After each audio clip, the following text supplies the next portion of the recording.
नमस्कार, ऐसा देशों मेरा में आपका स्वागत है। मैं हूं रामवीर श्रेष्ठ और आज हम फिर बात कर रहे हैं मेरे सपनों का भारत पार्ट 2 की।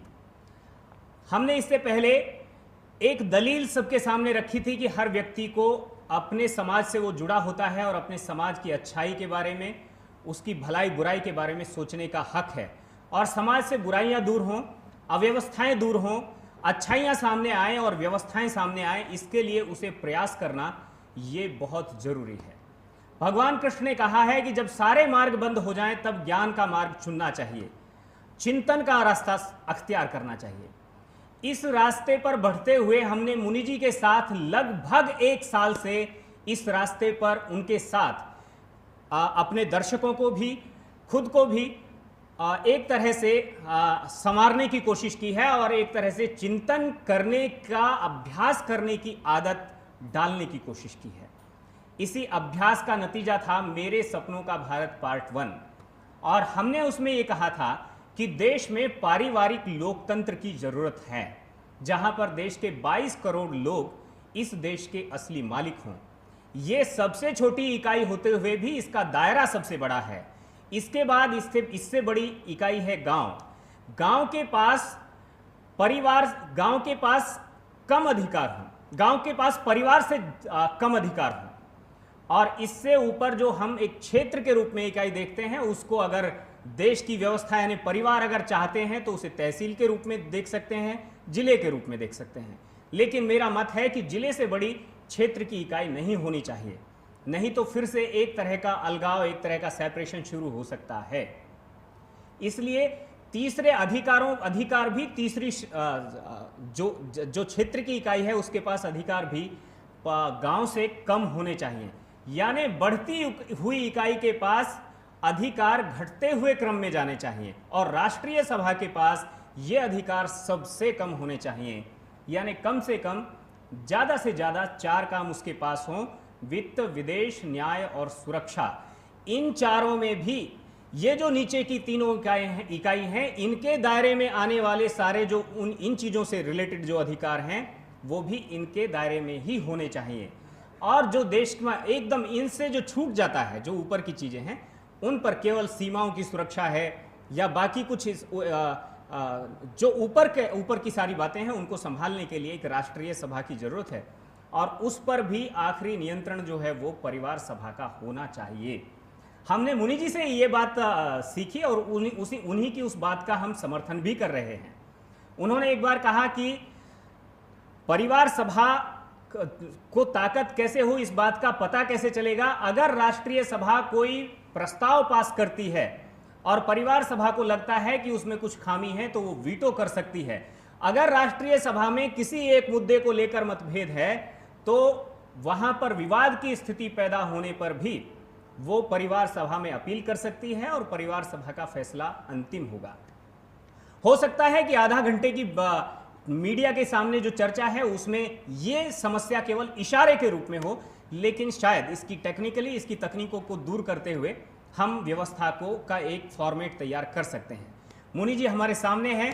मैंने अपनी बात एक बार फिर से रख दी है और इस बात पर उनका मैं ध्यान चाहूंगा, आपका मैं आग्रह चाहूंगा। आपका सबसे पहले तो बहुत बहुत स्वागत है। और सबसे पहले मैंने जिन चीज़ों को कहा है, इन चीज़ों में 1-2 चीज़ें तो ऐसी हैं जो आपसे हूबहू ली गई हैं, लेकिन कुछ चीज़ों में संशोधन हो सकता है। तो आपसे, हाँ, आपका मैं अपनी एकदम शुरुआत यहाँ से करूँ कि जो हम लोगों ने ऐसा समाज हो, बिल्कुल, या ऐसा देश हो मेरा, बिल्कुल, इसके पार्ट 1 में जो बातें की थी वहाँ हमारी आपकी सहमति बन गई थी और जो आपने कहा है उसमें कोई असहमति की कोई बात नहीं है। बिल्कुल, तो वहाँ तक तो हम लोग सहमत हो गए थे जी कि किस प्रकार की व्यवस्था होनी चाहिए, संविधान में क्या क्या संशोधन होने चाहिए।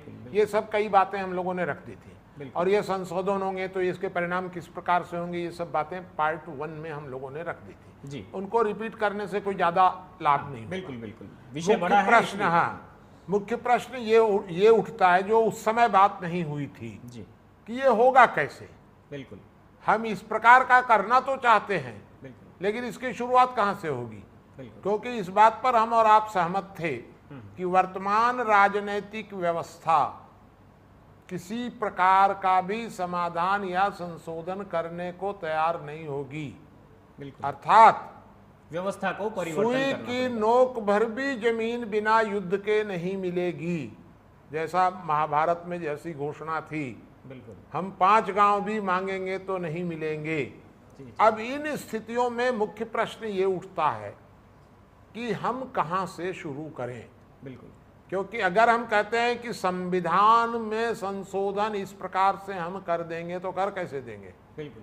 संसद में जाएंगे तब कर देंगे कि दबाव बनाएंगे तब कर देंगे कि संविधान कोई ऐसी चीज तो नहीं है कि ले जाके समुद्र में डाल दें। तो हम मुद्दे की बात पर आ जाते हैं, जी, होगा कैसे? होगा कैसे? आप क्या कहेंगे? तो मैं जो इस पर सोच रहा हूं जी। और सोच ही नहीं रहा हूं, बिल्कुल। कर भी रहा हूं, से केवल सोच नहीं रहा हूं, सोच तो बहुत कुछ रहा हूं, बिल्कुल। लेकिन जितना सोच रहा हूं उसमें से क्या कर रहा हूं वो मैं आपको बता रहा हूं। बिल्कुल। यहां से शुरुआत होगी। बिल्कुल। पहला काम मेरे दिमाग में यह है कि संपूर्ण समाज में जो असत्य बिल्कुल। सत्य के समान स्थापित कर दिए गए हैं, बिल्कुल। जैसे महंगाई वगैरह है या महिला उत्पीड़न शब्द है, अनेक प्रकार की झूठ बातें सत्य के समान समाज में स्थापित कर दी गई हैं, उनको विचार मंथन के द्वारा, डिस्कशन के द्वारा, तर्क के द्वारा हम लोग उनको असत्य सिद्ध करके और सत्य को लाने का प्रयास कर रहे हैं। यह सारा प्रयास ज्ञान तत्व के माध्यम से, A to Z के माध्यम से, काश इंडिया के माध्यम से, ये सारा प्रयास हम लोग सारे देश में कर रहे हैं। अर्थात असत्य को चुनौती दी जाए और असत्य के जगह पर सत्य स्थापित हो, मजबूत हो। बिल्कुल। ये पहला काम हम लोग कर रहे हैं। दूसरा काम हम लोग कर रहे हैं कि केवल थ्योरी से काम नहीं चलेगा, एक प्रैक्टिकल भी होना चाहिए। ठीक बात है। हम देश के लोगों को, दुनिया के लोगों को यह भी दिखावें कि हम जैसा समाज बनाना चाहते हैं, बिल्कुल, उस समाज का भौतिक स्वरूप कहीं छोटे इलाके में भी सफल हो पाया कि नहीं। बिल्कुल। पायलट उसके प्रोजेक्ट जी, जिसको कहते हैं, पायलट प्रोजेक्ट कहिए या जो भी उसको कहिए। बिल्कुल। उसके लिए हम लोगों ने रामचंद्रपुर विकास खंड के 130 गांवों को लेकर जी, वहां नई समाज रचना का कार्य प्रारंभ किया है जी। और वहां केवल हम 4 विषयों पर काम कर रहे हैं। पहला 130 गांव में वो 4 विषय हैं। लोक और तंत्र के बीच में दूरी घटनी चाहिए, बिल्कुल। ग्राम सभा के माध्यम से। एक, गांव में अहिंसा के प्रति विश्वास बढ़े बिल्कुल। और हिंसा से के प्रति विश्वास लोगों का घटे। ये हम दूसरा कार्य कर रहे हैं। बिल्कुल। तीसरा कार्य कर रहे हैं वहां कि वर्ग विद्वेष, वर्ग संघर्ष की दिशा में न बढ़कर वर्ग समन्वय की दिशा में बढ़े। जाति के नाम पर, धर्म के नाम पर आदिवासी, हरिजन, हिंदू, मुसलमान, ये जो टकराव की जो बातें हैं, ये टकराव की भाषा को बढ़ाने वाले, वर्ग संघर्ष पैदा करने वाली शक्तियां कमजोर हों और वर्ग विद्वेष वर्ग समन्वय में बदले। ये तीसरा काम। और चौथा काम 130 गांवों में हम लोग कर रहे हैं कि हमारे गांव की जो पंचायतें हैं, सरकारी पंचायतें हैं, उनके पदाधिकारी वो किसी प्रकार का भ्रष्टाचार न कर पावे, इतनी ग्राम सभाएं सशक्त हों। ये 4 काम हम वहां पर कर रहे हैं। मैं यह नहीं कर रहा हूं कि वहां पर सारा भ्रष्टाचार खत्म हो जाएगा। हम प्रारंभ सिर्फ इतने से कर रहे हैं। लेकिन आप जानते ही हैं कि ग्राम सभाओं को छत्तीसगढ़ या मध्य प्रदेश को छोड़ दिया जाए या 1-2 राज्यों को और छोड़ दिया जाए तो ग्राम सभाओं को संवैधानिक अधिकार बहुत ज़्यादा नहीं है। ग्राम सभाओं को संवैधानिक अधिकार प्राप्त हैं, लेकिन वो संवैधानिक अधिकार उनको कानून में तो दे दिए गए, संविधान में, बिल्कुल, प्रैक्टिकल नहीं दिए गए। हम लोग 130 गांवों में प्रैक्टिकली उनको दे रहे हैं।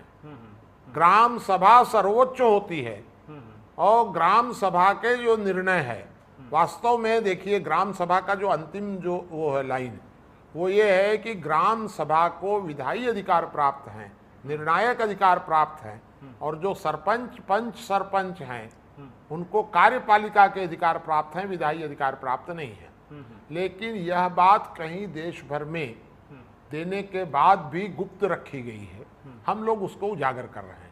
तो वहाँ हम लोग फिर सर्वे करते हैं 1 साल में कि हम 130 गांवों में इन 4 मुद्दों पर कितने प्रतिशत आगे बढ़े, कहाँ कहाँ हम नहीं बढ़ पाए, उसका एक ईमानदारी सर्वे होता है, जो कि आप लोग भी जा करके देख के आए हैं। ये हम तीसरा काम कर रहे हैं। अब एक काम हम ये और कर रहे हैं, चौथा वो ये कर रहे हैं कि पूरे देश में हम एक मॉडल बना दें। मान लीजिए हम असत्य को के जगह पर सत्य को स्थापित कर दें, तो वर्तमान पार्लियामेंट्री सिस्टम पर क्या प्रभाव पड़ेगा? हम तो गुलाम की गुलामी रहेंगे, संविधान वही चलेगा, नेता वही करेगा। तो हम लोगों ने इसके लिए ये तय किया है कि पूरे देश में अगर संविधान संशोधन करने लायक परिस्थितियां न बन पावे वर्तमान में तत्काल, या वर्तमान राजनीतिक दल संविधान में ग्राम सभाओं को अधिकार देने के बारे में सहमत न हो पावे और अड़ जाएं, तो वर्तमान राजनीतिक दलों से टकराव के लिए हम 5 गांव उनसे मांग रहे हैं। 5 गांव माने 5 अधिकार। लोक संसद बने और लोक संसद को 5 अधिकार दे दिए जाएं, और उनमें एक अधिकार है संविधान संशोधन का अधिकार, लोक संसद को दे दिया जाए। एक राइट टू रिकॉल का कानून बनाने का अधिकार दे दिया जाए उस संसद को। सांसद, अगर वर्तमान सांसद अपना वेतन भत्ता बढ़ाते हैं तो उस संसद की भी स्वीकृति आवश्यक होगी, या लोकपाल की नियुक्ति वो संसद करेगी, या यदि न्यायपालिका से कोई टकराव होगा संसद का, लोक संसद उसमें निर्णय कर सकती है। ग्राम सभा के अगर अधिकार कम करने लगेगी ये संसद, तो वो संसद उस पर निर्णय करेगी। इस प्रकार के छोटे छोटे काम, एकदम छोटे छोटे, लेकिन इस प्रकार के काम की जो इनकी नकेल कस सके थोड़ा थोड़ा। तो ये 5 महत्वपूर्ण काम हम लोग लोक संसद को देने की बात कर रहे हैं। लेकिन संसद आपको लोक संसद नहीं देगी। संसद अगर हमको लोक संसद नहीं देगी तो हम जनता को जागृत कर रहे हैं कि 4 तरीके हैं उनसे लेने के। पहला तरीका तो ये है कि जो जयप्रकाश जी ने प्रयोग किया, हम संसद में जाएं और इस प्रकार के लोग जाएं कि हम कोई काम नहीं करेंगे, हम तो केवल एक काम करेंगे कि लोक संसद का बिल पास कर देंगे और अपने को हम डिसॉल्व कर देंगे। लोक संसद बन जाएगी, उसके बाद नए चुनाव हो जाएंगे। हम वहाँ सरकार नहीं चलाएंगे, हम कुछ नहीं, हम सुराज्य नहीं देंगे, हम स्वराज्य भी नहीं देंगे, हम तो लोक संसद बना देंगे। एक तरीका है। दूसरा तरीका यह है कि जो अन्ना जी ने इख्तियार किया कि इतना प्रबल जनमत दिखा दिया जाए कि नेता लोग डर जाएं और ये देख लें कि आंधी आ रही है तो झुक जाओ थोड़ा सा भाई, फिर हम खड़े हो जाएंगे, सिर उठा लेंगे। माने उखड़ जाने की बजाय झुक जाए। इतनी बड़ी कोई आंधी चल जाए तो वो चलाने की कोशिश होनी चाहिए। ये दूसरा तरीका है। तीसरा तरीका है प्रतीक्षा की जाए कि मिस्र, ट्यूनीसिया सरीखे कोई एक ऐसी अपने आप आंधी चल जाए कि घंटे 2 घंटे में ही इनका ये संविधान सब उड़ जाए और नई व्यवस्था स्थापित हो जाए। ये तीसरा तरीका है। और चौथा और अंतिम तरीका ये है कि लीबिया सरीखा जब ये किसी तरह न माने तो लीबिया सरीखा मरेंगे और मारेंगे। भले ही किसी को आमंत्रित करना होगा तो करेंगे, लेकिन हम इस संवैधानिक व्यवस्था को नहीं चलने देंगे। ये चौथा तरीका है। लेकिन आंधी और तूफान तो आते रहते हैं, जाते रहते हैं। जब आते हैं तो लोग जो हैं थोड़े से बैठ जाते हैं नीचे की ओर। देखिए, इन 4 में से 2 की तो कोई गुंजाइश नहीं है। लीबिया सरीखे किसी आंदोलन की आवश्यकता नहीं है। मैंने मान लिया। लेकिन ये जो आपने आंधी वाली बात दो मैंने 2 बताए हैं। या तो वर्तमान संसद में जाकर और हम संविधान संशोधित कराने का प्रयास करें, या वर्तमान पार्लियामेंट को इतना डरा दें कि वो 5 प्रकार के अधिकार लोक संसद के देने को तैयार हो। मैंने मान लिया, मैंने 2। लेकिन पहले जो 2 तरीके हैं, उन पहले 2 तरीकों में अन्ना का तरीका जो है वो भी कंप्लीट व्यवस्था परिवर्तन की ओर नहीं जा रहा है। ठीक। ऐसे में पहला तरीका तो बचता है, लेकिन पहला तरीका अगर बचता है तो उसके लिए दिशा या उसके लिए कुछ एक्शन। देखिए, हम अभी किसी प्रकार का कोई निर्णय नहीं कर पा रहे हैं कि पहला तरीका उपयुक्त होगा कि दूसरा उपयुक्त होगा। ये पहला और दूसरा, क्योंकि उसका कारण मैं बता दूं। क्योंकि दूसरे पर एक्सपेरिमेंट किए जा चुके हैं। नहीं तो मैं आपको दोनों का बता दूं कि वर्तमान समय में भी अन्ना जी या अरविंद केजरीवाल जी या और रामदेव जी वगैरह कुछ कुछ लोग कर रहे हैं। बिल्कुल बिल्कुल। और अपने विजय कौशल जी वगैरह भी सोच रहे हैं और भी लोग सोच रहे हैं। हम लोग 2014 के चुनाव खत्म होने तक हम लोग यह देखेंगे कि वर्तमान जो लोग प्रयास कर रहे हैं इसमें कुछ आंशिक भी सफलता मिलती है कि नहीं। अगर किसी प्रकार हम पूरी मदद करेंगे इन लोगों की, प्रतीक्षा भी करेंगे और हम अपनी ताकत भी लगाएंगे 2014 में। अपनी माने अपनी ताकत नहीं, उन लोगों की मदद करेंगे। और अगर वे लोग किसी प्रकार का परिणाम देने की स्थिति में आते हैं तो हमें बहुत खुशी होगी, कुछ करने की जरूरत नहीं है। और यदि 2014 के चुनाव में आशा की किरण नहीं दिखती है तो हम लोक संसद के मुद्दे को सारे देश में उठाकर और आगे बढ़ने के लिए हम आह्वान करेंगे जनता का कि वो लोक संसद के मुद्दे पर आगे आवे। देखिए, बाबा रामदेव ने कह दिया कि अब वो प्रधानमंत्री नहीं बनेंगे, वो राजनीति भी नहीं करेंगे।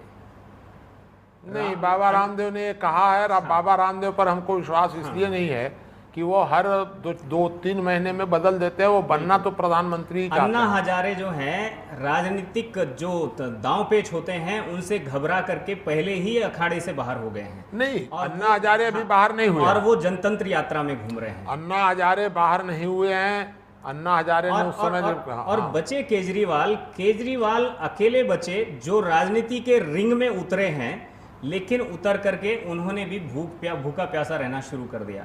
माने जो पहलवान जो हैं, जो राजनीति के अखाड़ेबाज हैं, जो रोजाना घी और मलाई खा रहे हैं, मसल्स बना रहे हैं, उनके सामने उपवास करने वाला आदमी कहाँ टिकेगा। पहली बात तो ये भी है। और दूसरा बात, वो उपवास भी किए तो किस मुद्दे पर? दिल्ली की समस्या पर, दिल्ली की बिजली पर और दिल्ली के पानी पर। उन समस्याओं पर जिनके बारे में आपका कहना है कि ये बिजली तो महंगी हुई नहीं है, पानी तो महंगा हुआ ही नहीं है। जी, मैं आपको एक बात ये जरूर कह रहा हूँ कि मेरी जो क्षमता है, अन्ना हजारे की क्षमता उससे कई गुना ज़्यादा है, चिंतन ज़्यादा है, निष्कर्ष ज़्यादा अच्छे हैं, अरविंद केजरीवाल ज़्यादा योग्य हैं। ये लोग हमसे, रामदेव जी भी योग्य हैं, हमको कोई उसमें कुछ कहने में दिक्कत नहीं है। मैं उनके सामने कहीं नहीं टिकता हूँ। और इसलिए ये लोग जो कर रहे हैं, हो सकता है किसी प्लानिंग के अंतर्गत कर रहे हों जो मुझे न दिखाई देती हो या आप न देख पा रहे हो सकता है। वो भी कूटनीति का हिस्सा हो सकता है कि कोई योजना हो। जो योजना होगी वो 2014 के चुनाव तक सामने आ जाएगी, उसके परिणाम भी सामने आ जाएंगे।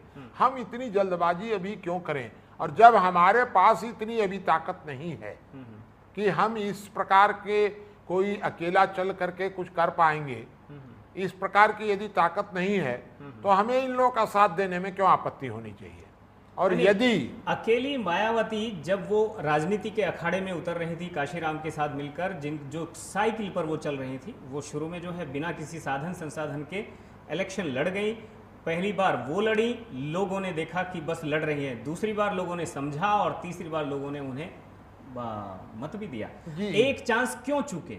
नहीं, मेरा तो ये कहना ये है, 2014 का चांस ही मेरा तो ये कहना ये है कि मायावती के पास कई इस प्रकार के अलग अलग गुण हैं जो हम लोगों के अंदर नहीं है। तो हम लोग काहे को इस प्रकार के चांस में जाएंगे? मेरा तो कहना सिर्फ इतना ही है कि मायावती का व्यापार है। नहीं, मायावती से हम कंपेयर नहीं करते। नहीं, मायावती का प्रश्न नहीं है। नहीं, मायावती का ही प्रश्न नहीं है। कुल मिलाकर के जैसे 13 लोग हैं जो आपको सफल बहुत दिख रहे हैं। मेरा तो कहना केवल इतना था कि राजनीति में जनता के बीच में उतरना जो है, मैं बस उसको महत्वपूर्ण बता रहा था। बाकी मायावती यहाँ जो जनता के बीच में उतरना है, मुझे तो उतरना नहीं है। हाँ, ठीक है, क्योंकि मैं हूँ वानप्रस्थी। हाँ, ठीक है। मुझे इससे किसी प्रकार का, मैं तो गांधी की लाइन पर चल सकता हूँ। सत्ता से मेरा किसी प्रकार का ना पहले संबंध रहा है ना अब है। लेकिन हमारी टीम के लोग जो लोक संसद के मुद्दे पर बढ़ने की सोच रहे हैं, प्रयत्न कर रहे हैं वर्तमान समय में, अगर कोई दूसरे लोग इस मुद्दे को उठा लेंगे तो हम अपनी सारी ताकत उनके साथ झोंक देंगे। अच्छा, लोक मैं, मैंने इसमें जो है कैसे करें, एक विचार मैंने छोटा सा रखा है। हाँ, वो आप बताइए। मैंने कहा आप जैसे नॉन पॉलिटिकल बट रेप्यूटेड जो लोग हैं, करीब देश भर के 201 लोग, 100 भी हो जाएं तो काफ़ी है, वो जो गांधी का रास्ता अपनाते हैं, ऐसे लोग जो राजनीति करते नहीं हैं लेकिन किंग मेकर हैं, ऐसे लोग जो हैं युवाओं को थोड़ा सा आगे करके और उसके बाद राजनीति के मैदान में कूदें और एक बार ये अपील करें कि जनता एक बार, आज तक वो राजनीतिक पार्टियों के लिए वोट करती आ रही है, पहली बार वो अपने लिए वोट करे और जब वोट करेगी तो हम जो है उसे मालिक बना देंगे। बिल्कुल, मेरा तो ये, मैं सहमत हूँ इस बात से। लेकिन इसमें मेरा साथ में ये भी कहना है कि इस विजन को आगे तक कैसे ले जाया जाए। यहाँ से जवान लोगों को नहीं, बूढ़े हो चुके लोगों को, एकदम जिनके जो जिंदगी के अपने 2, 4, 5 साल गिन रहे हैं, ऐसे लोगों को आगे करके और वहाँ पर वो इलेक्शन लड़ा जाए जो चुक चुके हों और उन्हें अगर वो बहुमत में आते हैं तो ये शपथ ग्रहण समारोह जैसी कवायद, ये वोट क्लब जैसी खुली जगह पर होनी चाहिए और शपथ ग्रहण के तुरंत बाद वहीं पर आपातकालीन संसद वहाँ बैठे और देश भर के लाखों परिवारों के लाखों मुखिया वहाँ पर मौजूद रहें। उनकी मौजूदगी में देश की संसदीय पावर जो है वो परिवारों को ट्रांसफर कर दी जाए। ये एक, इसमें और कुछ चीजें जोड़ी जा सकती हैं। जो आप कह रहे हैं, मैं इस दिशा में 2014 के बाद घोषणा करना चाहता हूं। आप उसकी घोषणा अभी कराना चाहते हैं तो मैं इस पक्ष में नहीं हूं, क्योंकि मैं समझ रहा हूं कि अन्ना हजारे भी करीब करीब ऐसा ही सोच रहे हैं। हो सकता है, मैं अरविंद केजरीवाल के बारे में डिफिनिट तो नहीं हूं, लेकिन मुझे ऐसा कभी कभी लगता है कि अरविंद केजरीवाल भी आंशिक रूप से इस दिशा में सोच रहे हैं, इसी तरह का। और इस प्रकार के लोग यदि इकट्ठे होकर के ऐसी लाइन पकड़ रहे हैं तो मुझे उस लाइन से अलग लाइन में जाने की क्या आवश्यकता है। हम क्यों नहीं उन्हीं का साथ दें? अलग अलग हम 4 दुकान खोलें या 4 लाइन में जाएं। इससे अच्छा है कि जो लोग इस नहीं, मैंने ये देखने में ये आया है, अभी तक अन्ना हजारे के बारे में मैं कुछ नहीं कह रहा हूँ, या ये जो टीम केजरीवाल रही है, ये एक तरह से इसमें लोकतांत्रिक मूल्यों का पूरी तरह से अभाव रहा है। इसमें 4 लोगों को छोड़कर 5वें आदमी को समान स्तर पर बैठने की परमिशन नहीं है। ऐसे में ऐसे लोग देश में लोकतांत्रिक, पारिवारिक लोकतंत्र की वो स्थापना कर देंगे या उस दिशा में बढ़ जाएंगे।